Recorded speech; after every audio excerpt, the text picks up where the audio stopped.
Okay ဒီ video file လေးကကျွန်တော်တို့ကိုတငယ်ချင်းတရားရောက်နေဖြစ်ဖြစ်ကိုကောင်မလေးနဲ့ပဲဖြစ်ဖြစ်စကားများလို့သူပို့ထားတဲ့စာတွေကိုကောင်မလေးပို့ထားတဲ့စာတွေဖြစ်ပေါ့အဲ့လိုစာတွေကိုကျွန်တော်တို့သူပို့လိုက်တာမှာတော့မှန်ပေမဲ့ကိုကြည့်လိုက်တာကိုသူမသိစေချင်တဲ့အခါမှာကျွန်တော်တို့လုပ်လို့ရတဲ့နီလန်တစ်ခုရှိတာဖြစ်တယ်။ဒီပထမဆုံးနီလန်ကတော့ကျွန်တော်တို့သူ့စီကစာဝင်တာနဲ့ကျွန်တော် line ပိတ်ပြီးတော့ပို့ထားတဲ့စာလေးကို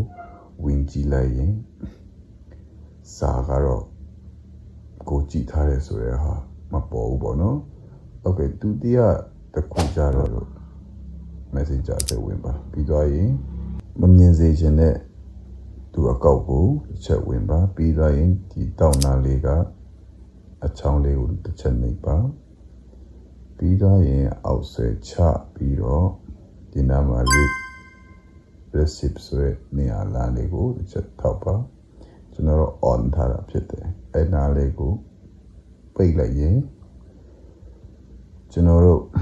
သူပို့ထားတဲ့စာကိုကပြန်ကြည့်လိုက်တယ်ဆိုတာဟုတ်သူမတီးတော့ပါဘူး။ Okay ဒါကြတော့တယောက်တည်းအတွက်ပေါ့ဥပမာအကုန်လုံးကိုအဲ့လိုမျိုးဖြစ်စေချင်တယ်ဆိုရင်ဥပမာဘယ်သူနဲ့ပဲပြောသူတို့ပို့ထားတဲ့စာတွေ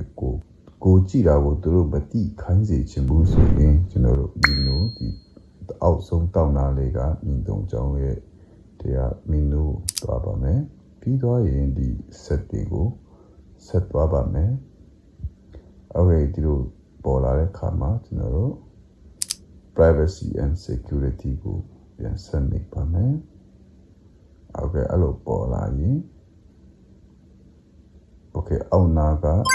read receipt ဆိုတဲ့ဟာလေးကိုတစ်ချက်နေပါမယ်ဒီမှာကျွန်တော်ကြတော့ on ထားတာဖြစ်တယ်အဲ့ဒါကိုပိတ်လိုက်ရင်ရပါပြီအဲ့ဒါကြတော့ကျွန်တော်တို့ဖြစ်စေချင်တဲ့တူတယောက်ကပို့တဲ့စာကိုမဟုတ်ဘဲနဲ့ကျွန်တော်တို့အကောက်ထဲမှာရှိတဲ့ဘယ်သူမဆိုပေါ့ကျွန်တော်တို့စီကိုစာပို့လာတဲ့ဘယ်သူမဆိုအခုကကြည့်လိုက်တယ်ဆိုတာကိုသူတို့ဘက်ကနေဒီမှာမဟုတ်တော့ပါဘူးအားလုံးကိုကျေးဇူးတင်ပါတယ်